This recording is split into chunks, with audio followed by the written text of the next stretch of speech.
Haparklit. Un espacio para aprender de derecho. Proyecto de la Escuela Hazara Jabaita de la Comunidad Mesiánica Torah M. Con el abogado Sergio Zapata. Sean todos bienvenidos.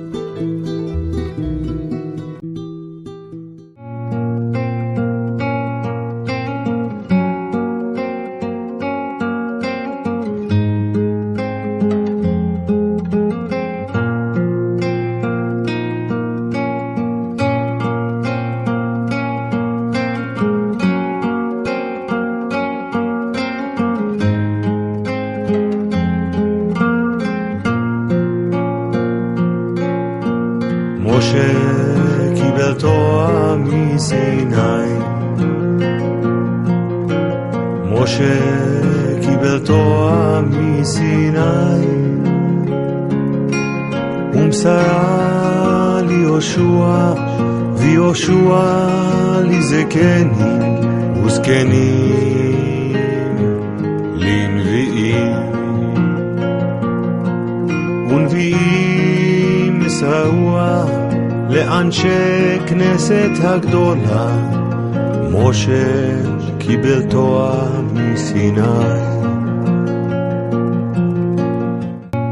Shalom, shalom, Ubrahot. Baruch Hashem Elohim Israel, Melech Haolam. Damos gracias a Hakodesh Baruchu, que en el día de hoy podemos, por su gracia, hacer una nueva transmisión de Haparklit, el abogado. Un espacio para aprender de derecho. Ya estamos próximos a entrar en un nuevo día. El sol se está poniendo. Recordemos que los días comienzan al caer el sol, de conformidad con Bereshit, Génesis 1:5, donde dice: y fue de noche y fue de mañana un día. Así que nos encontramos a vísperas de un nuevo día. ¿Qué mejor momento para entrar en este mundo del derecho? Recordemos que en Haparklit el derecho es estudiado desde múltiples aristas y expresiones, porque el derecho, siendo peculiar en cada estado, no deja de ser universal. Bendito sea el Creador por el derecho, pues Él, siendo un Melech o un rey de orden, permite que a través del derecho nuestras sociedades se organicen en lo económico, lo político y lo social. Y Haparklit es, Bezrat Hashem, un instrumento para compartir, para difundir el conocimiento del universo jurídico tan amplio, rico y diverso.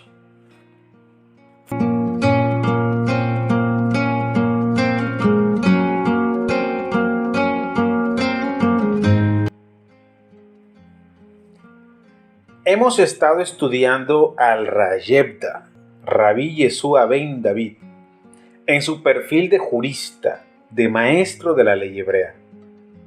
Creo que es dable en este momento hacer un pare, pues es posible, no nos lo han indicado, pero es posible que algunos nuevecitos se confundan con tanto apelativo del maestro Yeshua que mencionamos. Así que antes de avanzar hagamos unas claridades. Yeshua ben Yosef significa Yeshua, hijo de Yosef, dado que su padre biológico era Yosef ben Jacob. Mientras que Yeshua ben David traduce Yeshua, hijo de David, en su condición de descendiente de David, de pertenecer a la línea de David Hamelech, el rey David. Sobre ese tema algún día seguramente conversaremos. ¿Y qué es eso del Rayebda? Es un acrónimo de Rabbi Yeshua ben David, Rayebda. Los acrónimos, esas abreviaturas, ¿no?, de nombres compuestos de varias palabras y que se leen como si fueran una sola palabra, son muy utilizados en la cultura judía, no solo para nombres de personas, sino de cosas o fenómenos. Por ejemplo, el dreidel, que es la perinola judía de 4 lados. En cada uno de ellos tiene una letra del alfabeto hebreo, Nun, Gimel, Hei y Shin, que juntos forman el acrónimo Nes Gadol Hayan Sham. Un gran milagro ocurrió allí. Es decir, es el acrónimo, ¿no? De Nes Gadol Hayan Sham. Hayasham. O el caso de la Tanaj, lo que algunos llamarían Antiguo Testamento, que está compuesto por la Torá, o sea, el Pentateuco, Neviín, profetas, y Ketubín, escritos. Y así podríamos seguir hasta cansarnos de acrónimos de nombres para cosas o de personas, como el famoso Rashi, ¿no? El acrónimo de Rabí Shlomo Isaki, de bendita y recordada memoria. Así entre muchos, y vamos a parar de acrónimos. Pues a Rabí Yeshua ben David también se le tiene un acrónimo conocido, Rayebda. Así que ya saben que Yeshua ben Yosef, Yeshua ben David, Rayebda o Yeshua HaMashiach son la misma persona. Nuestro Melech y Mashiach Yeshua, el cual también hay que decirlo, Yeshua es una abreviatura de Yehoshua. Sí, señores, es que a los hebreos, a los judíos les encanta abreviar nombres.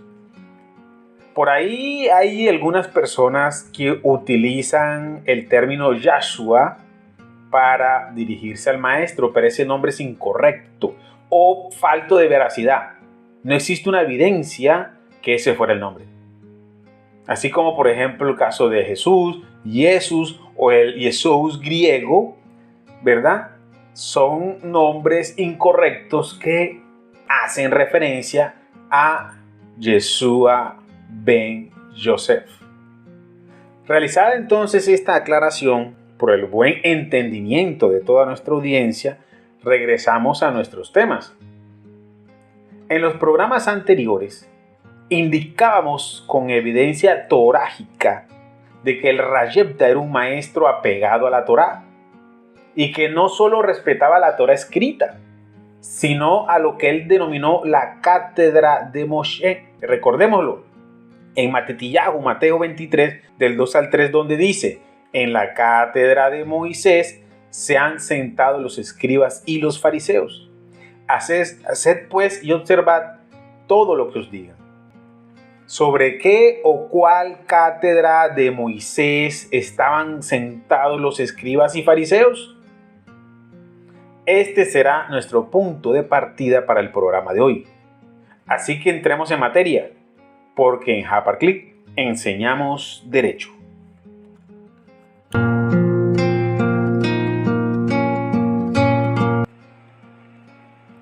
En Shemot, conocido como Éxodo, que realmente traduce nombres o los nombres, en Shemot 24:18 y 34:28 se narra que Moshe, estuvo en el monte Sinaí un total de 40 días y sus noches, recibiendo del Creador las instrucciones que vertió en las famosas tablas de la ley. Pero de ahí tiene que surgir una pregunta, y es: 40 días y 40 noches para escribir unas cuantas palabras en un par de tablas de piedra. En el Seder Seraim de Berajot 5a, Tratado Berajot del Talmud, nos da unas luces sobre esto. Podemos leer lo siguiente: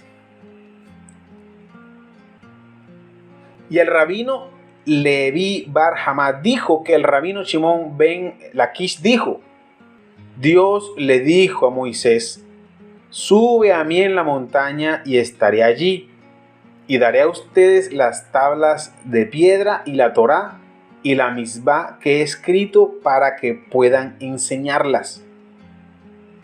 Lo que significa que Dios le reveló a Moisés no solo la Torá escrita, sino toda la Torá, ya que sería transmitido a través de las generaciones, dice el Tratado de Berajot 5a. Sigue diciendo: las tablas son los 10 mandamientos que se escribieron en las tablas del pacto.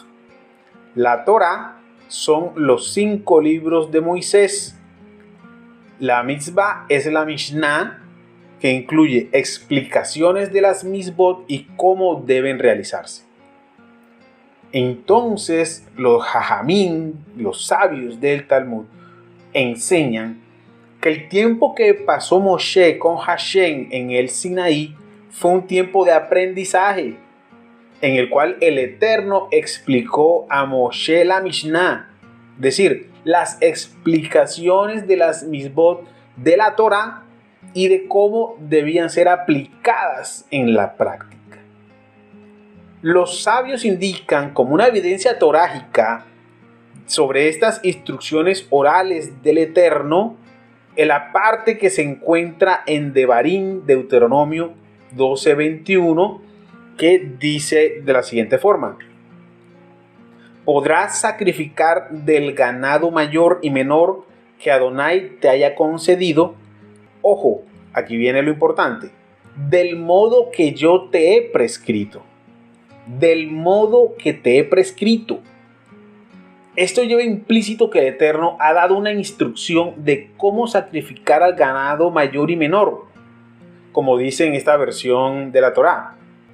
Pero en la Torá no se encuentra escrito el método para este tipo de sacrificios.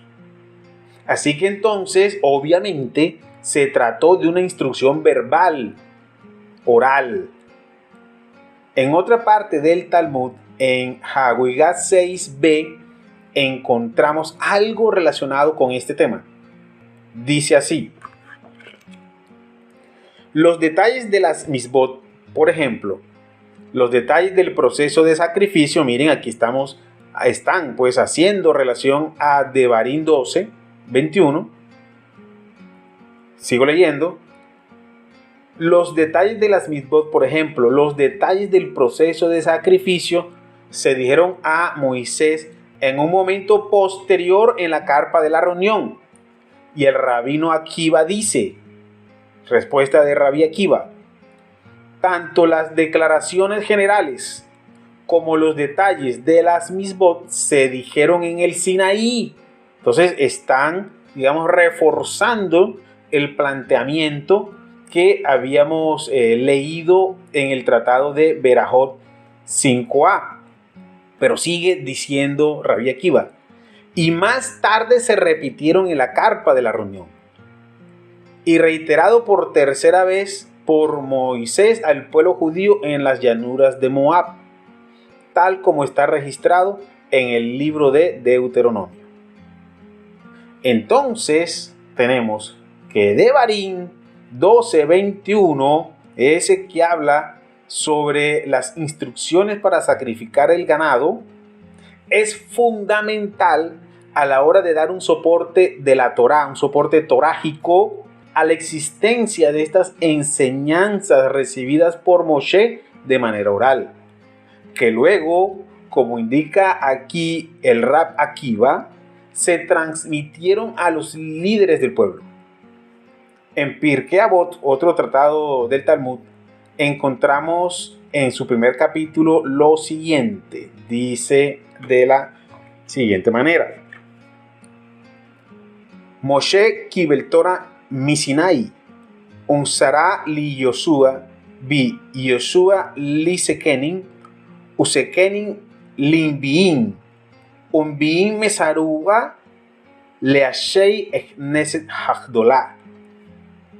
Moshe recibió la Torá en el Sinaí y se la transmitió a Yehoshua, y Yehoshua la transmitió a los ancianos, y los ancianos a los profetas, y los profetas la transmitieron a los sabios de la gran asamblea. Entonces tenemos que una enseñanza dada de manera oral por Hashem a Moshe, y este la transmitió a los líderes del pueblo de Israel. Esta cátedra de Moshe es a la que se refiere el Rayebda. Por tanto, Matitiyahu, Mateo 23 del 2 al 3, que nos dice las palabras de Yeshua: en la cátedra de Moisés se han sentado los escribas y los fariseos, son una confirmación de lo consignado en el Talmud.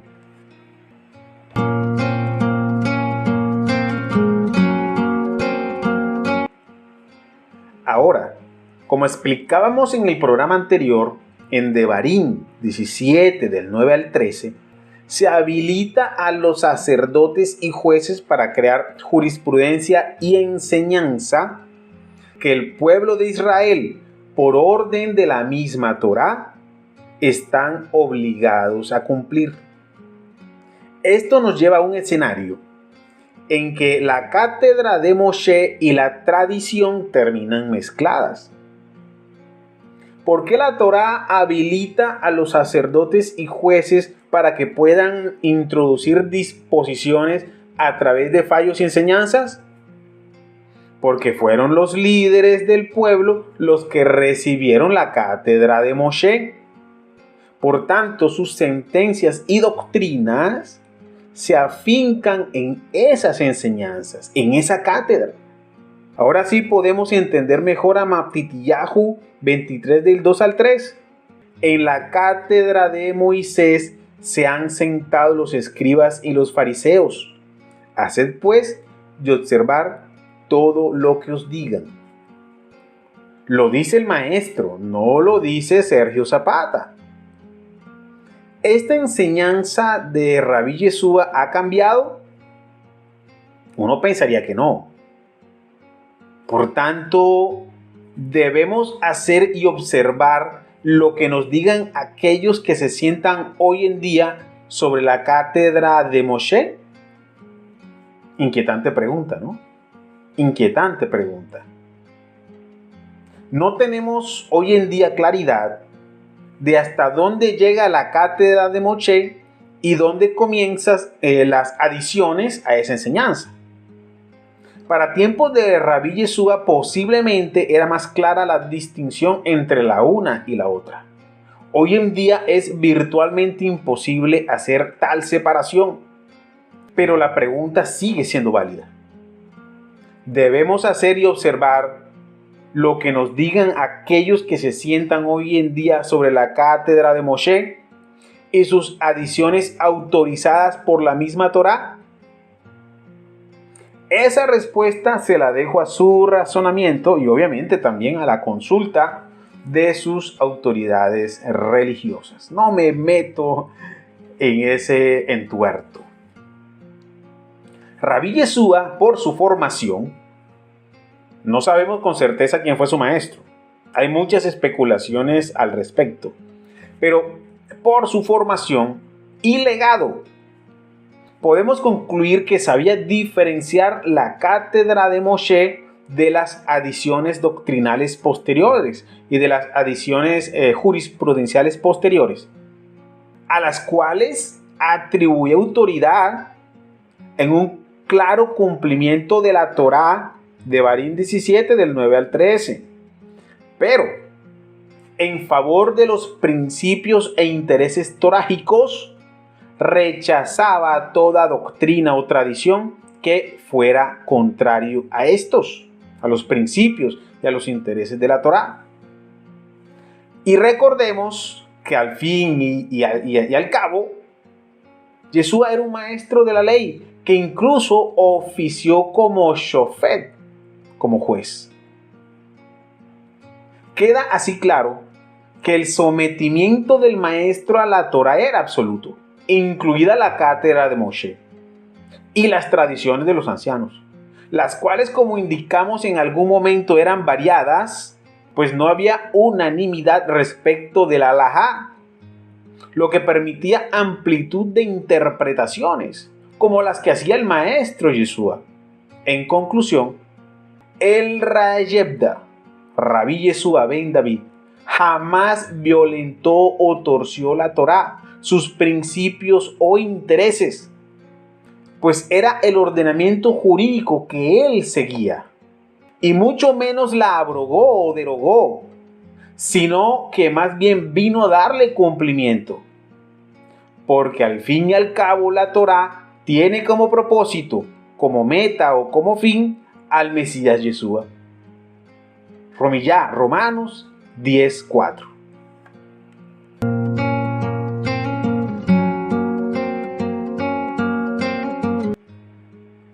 Podemos ver, querida audiencia, estimados hermanos, que para Yeshua HaMashiach la Torá en su plenitud era la directiva de vida, a la cual obviamente tenían que ceñirse sus talmidim. A pesar de esto, he escuchado a rabinos decir que se trataba de un reformador entre esos tantos que ha tenido el pueblo de Israel, como diciendo que fracasó. Pero hemos establecido aquí en Haparclick que esa visión no es cierta en lo absoluto. Parcialmente tal vez sí. Pues Yeshua el jurista sí tiene un talante reformador, pero ojo, no de la Torá, en eso se equivocan, sino reformador frente al sistema social. Un sistema injusto que violaba la propia Torá, creado por los líderes del pueblo y reforzado por los imperios que los dominaron, especialmente por el imperio impío, ¿no? Roma. La Torá, como ordenamiento jurídico, establece los principios para una nación sin pobreza. Pero eso era lo que abundaba en Israel. Sin avaricia, sin mezquindad. Pero eso es lo que había.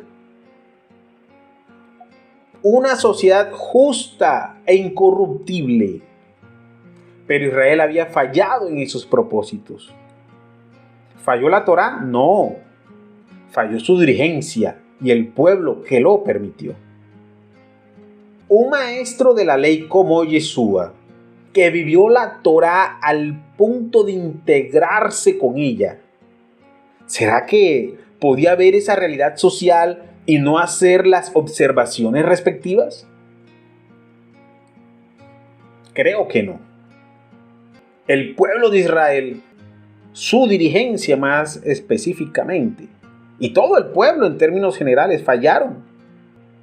Y fue un proceso, digamos, que para poderlo entender en mejor manera, tenemos que hacer un análisis histórico para poder entender, digamos, por qué la sociedad de Israel de la época del Segundo Templo estaba como estaba y por qué el maestro hizo las observaciones que hizo.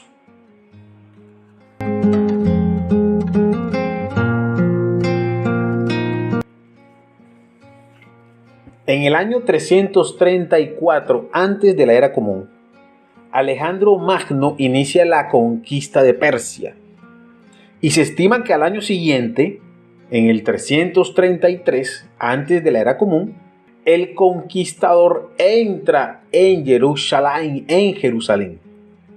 Desde ese momento se cierne sobre los judíos la asimilación griega y la corrupción. El contacto inicial con los macedonios fue amable. Dice el historiador Flavio Josefo que el emperador Alejandro se postra en el suelo ante el Cohen Gadol Yadus, pues había recibido una visión en sueños, donde una figura igual al sacerdote le indicó que hiciera cuanto le dijera este personaje. Y según Josefo, así pasó. Les permitió regirse por las leyes de sus antepasados y que uno de cada 7 años quedaran exentos del pago de tributos. Tras la muerte del emperador en el 323 antes de la era común, los diádocos, los generales de Alejandro, se distribuyen el imperio, lo que da origen a los reinos helenísticos. La Macedonia Antigónida, el imperio Seleucida y el Egipto Ptolemaico. Los judíos quedan entonces atrapados en las intrigas y ambiciones de los griegos. Al principio, en la cabeza de los griegos gobernantes de Egipto, es decir, los Ptolomeos, quienes respetaron el ámbito de libertad que Alejandro Magno había dado a los judíos y luego cayeron en manos de los griegos gobernantes de Siria o de Babilonia, ¿no? Los seleucidas. Esto pasó tras la batalla de Panium entre los años 200 y 198 antes de la era común, en la que los griegos seleucidas le quitaron a los griegos ptolemaicos el control de la provincia de Judá. Estaban entonces los judíos en la mitad de los juegos y de los intereses del mundo helénico. El doctor peruano Juan José Barreda Toscano, doctor en teología con especialidad bíblica, director y profesor de Bíblica Virtual, además pastor bautista, indica que el sistema de tributos tanto de Ptolomeos y Seleucidas se basó en el Bet Hamikdash, en el templo de Jerusalén, bajo la responsabilidad del sumo sacerdote. Esta fue la semilla de la corrupción. Señala a Barreda Toscano que las potencias helenísticas permitieron al sumo sacerdote establecer la metodología y criterios para la recaudación de impuestos. Esto permitió al sacerdocio el enriquecimiento a costillas de la nación, a costillas del pueblo. Obviamente esto también condujo a un desprestigio, ¿no?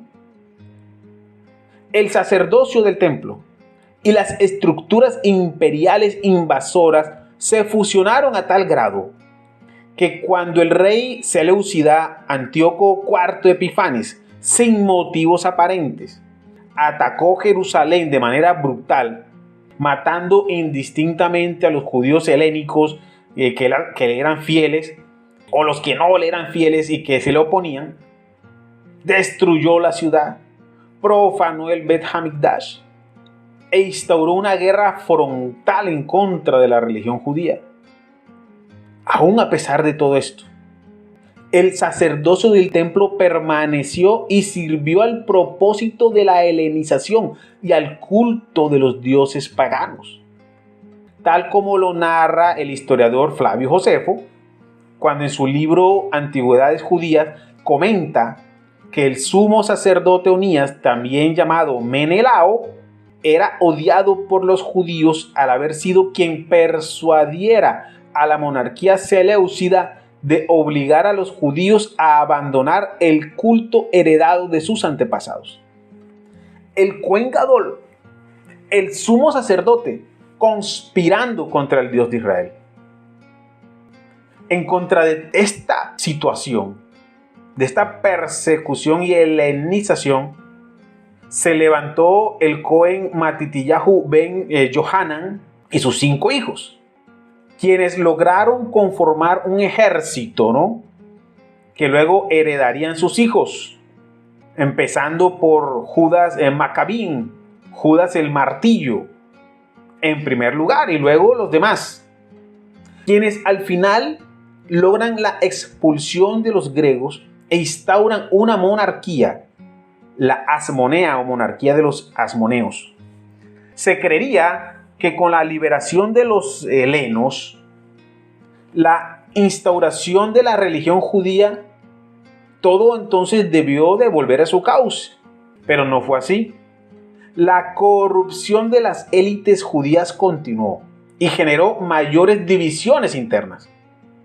Por ejemplo, se cree que cuando los macabeos tomaron el poder y unificaron en una sola persona los cargos de rey y de sumo sacerdote, muchos no estuvieron de acuerdo y se aislaron en Sejaja, lo que se conoce como Qumran, dando origen a la secta de los esenios. La profesora mexicana Carla Alejandra Flores, docente de la Universidad Hebraica, afirma que estas desavenencias de los esenios con el sacerdocio se pueden confirmar con la orientación que adoptaron los esenios al rezar. Le daban la espalda al templo de Jerusalén. ¿Quiénes eran los sacerdotes? Los sadoquín, es decir, los saduceos, de allí viene el término, ¿no? Pues los sadoquín, los saduceos, se compenetraron con el helenismo y se corrompieron. E incluso bajo la era de los asmoneos, a pesar del retorno a la adoración de El Elyon, siguieron siendo una casta privilegiada, como enseña la profesora Carla Flores, que mantuvieron su poder por derecho de herencia y riqueza, privilegiados por la clase dominante, por las familias aristocráticas y mercaderes enriquecidos.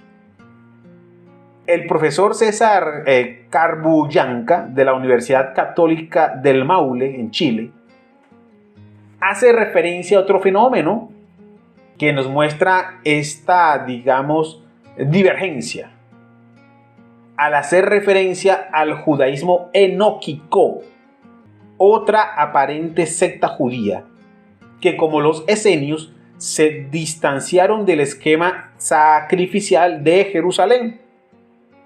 Esto podría ser confirmado por el libro de Enoc o Primera de Enoc, texto que siguen los falashas o Beta Israel, los famosos judíos etíopes, y que también siguen algunas sectas cristianas, en el cual podemos leer lo siguiente. Dice así: acerca de todo esto, los ojos de esas ovejas estaban cegados y no veían, y sus pastores tampoco.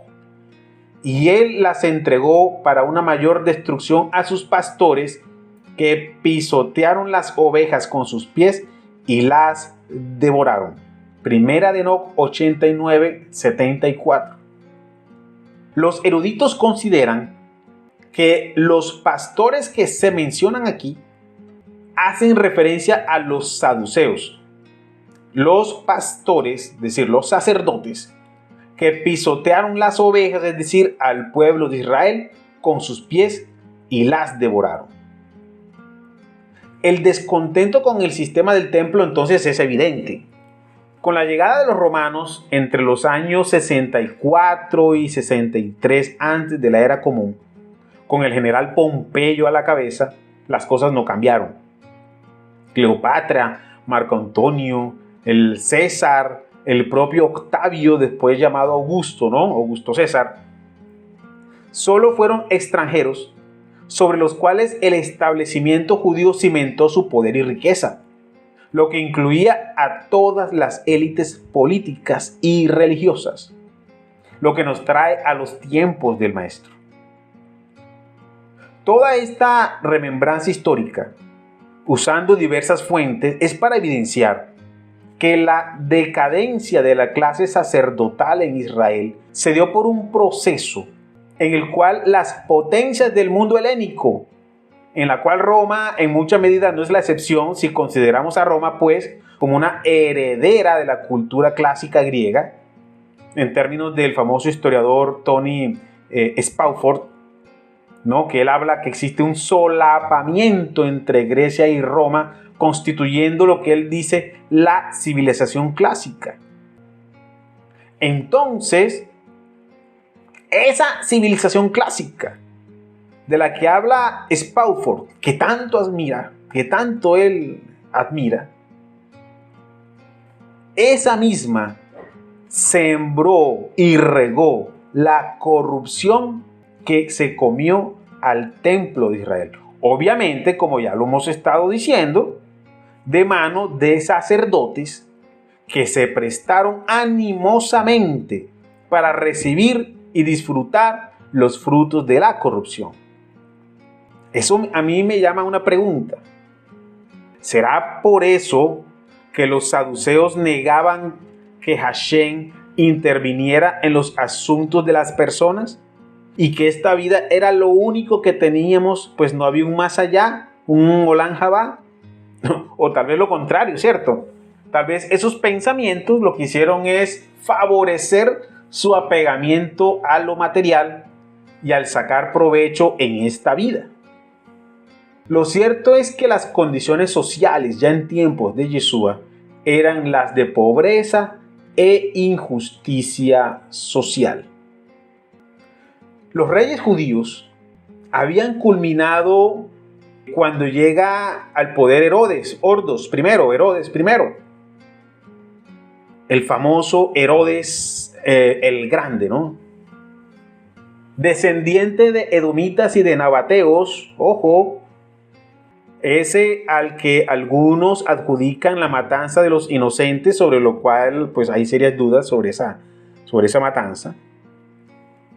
Un descendiente de edomita, de Edom y de los nabateos, de los árabes, puesto por los romanos en el trono.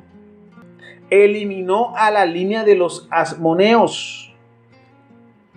Degolló a Antigonus II y pasó por cuchillo a todos los posibles aspirantes al trono. Fue un usurpador puesto por los romanos. Pero bueno, los asmoneos tampoco eran de la línea de David, ¿cierto? También se podrían considerar usurpadores, pero al menos eran judíos. Como pueden concluir ustedes con lo que acabo de decirles, el último rey asmoneo fue Antigonus II. Recordemos que en los asmoneos se unificaban la corona y el sumo sacerdocio, y tras la muerte de este se volvieron a separar las dos dignidades.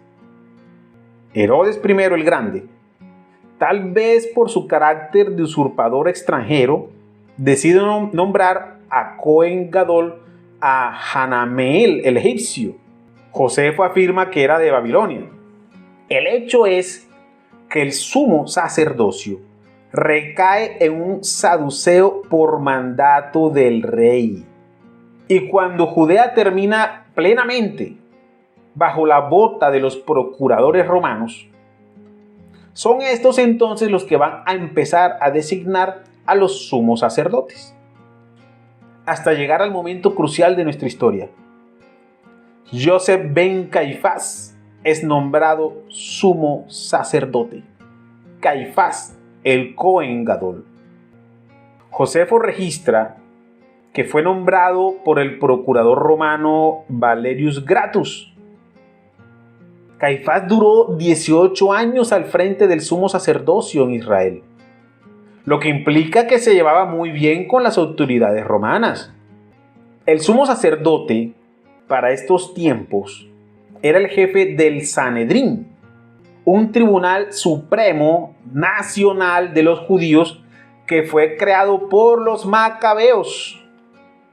El Sanedrín, un nombre griego además, ¿no?, para una institución judía, estaba compuesto por 71 miembros, presidido por el nazi, por el príncipe, y se dice que en él podían coexistir, incluso se dice que hasta dos cuerpos que conformaban el Sanedrín, uno de tipo secular, en donde dominaban los saduceos, y otro de tipo religioso, dominado por los fariseos o por las doctrinas fariseicas. El hecho es de que llegada a este momento de la historia, el pueblo de Israel, a través de sus instituciones que eran religiosas y eran políticas al mismo tiempo, estaba siendo dominado y gobernado por personas que seguramente muchos eran personas piadosas y personas buenas. No se puede decir que todos eran malvados, pero sí es cierto y está demostrado que existía una alta corrupción en los líderes, empezando nada más y nada menos que por el Cohen Gadol, que para el tiempo de Yeshua era Yosef ben Caifás, o conocido también simplemente como Caifás, y que esta dominación especial que tenían los saduceos en el Sanedrín hacía que el Sanedrín en mucha medida operara en favor del imperio impío, operara en favor de los romanos. ¿Será que el maestro tenía que quedarse callado frente a estas realidades? Yo creo que no.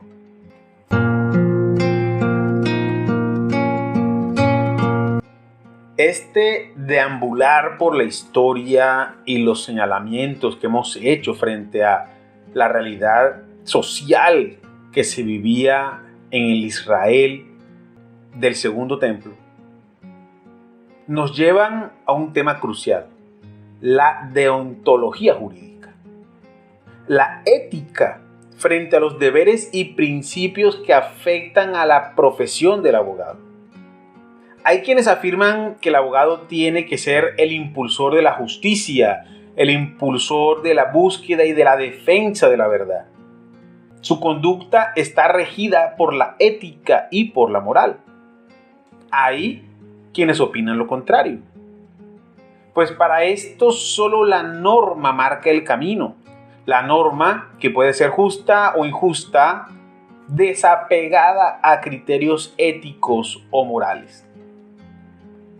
Bajo estas perspectivas, el abogado puede ser bien un denunciante de la injusticia, más allá de los contratos para que él actúe en casos específicos, o por el otro lado, un operador neutral que mira serenamente el sistema y actúa solo para defender los intereses de los clientes que le contratan.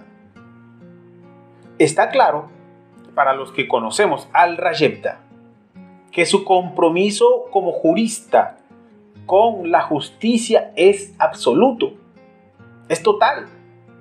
Por eso su actitud rebelde. Rebelde no a la Torá, no nos cansaremos de señalarlo. Rebelde frente al sistema, un sistema corrupto y contrario a la Torá, que los líderes del pueblo de Israel y las potencias extranjeras habían impuesto al pueblo de Israel. Leemos en Devarim 15:4 lo siguiente: no habrá nadie necesitado entre ustedes, porque Hashem de cierto los bendecirá en la tierra, cual Hashem, su Elohim, les está dando como herencia para poseer. La Torá entonces plantea que Boré Olam les dio una tierra que emana leche y miel, pero en su iniquidad crearon un sistema social que produjo necesitados y esclavos, bajo una premisa saducea, de que la pobreza era el resultado de los pecados del pueblo y la riqueza entonces era un regalo de Dios que premia la santidad. Entonces los ricos eran el pueblo bueno y los pobres el pueblo malo. Pues bien, el maestro dijo: es más fácil que un camello pase por el ojo de una aguja que para un rico entrar en el reino de Hashem. Esta actitud rebelde no es sacada de un resentimiento en contra de los ricos por su riqueza. Tiene que ver es con la base deontológica jurídica del Rayebda, la cual revisaremos en nuestra próxima emisión. Nos despedimos de toda la amable audiencia de Radio Torah Emet y los invitamos a que nos envíen sus consultas e inquietudes al correo electrónico el abogado Torah Emet, el abogado Torah sin T al final, Emet, @gmail.com. También podrán hacérnoslas llegar desde cualquier lugar del mundo a través del WhatsApp más 57 318 580 89 52. Repetimos, al correo elabogadotorahemet@gmail.com y al WhatsApp más 57 318 580 89 52.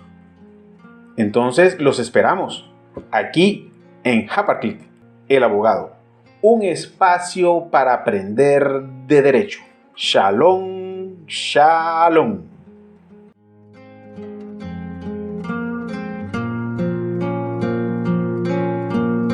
משה קיבל תורה מסיני, משה קיבל תורה מסיני, ומסרה ליהושע, ויהושע לזקנים וזקנים לנביאים, ונביאים מסרוה לאנשי כנסת הגדולה, משה קיבל תורה מסיני, משה קיבל תורה מסיני, משה קיבל תורה מסיני, ומסרה ליהושע, ויהושע לזקנים וזקנים לנביאים, ונביאים מסרוה לאנשי כנסת הגדולה, משה קיבל תורה מסיני. הוא יפתח ליבנו בתורתו, וישים בליבנו אהבתו, אהבתו ויראתו,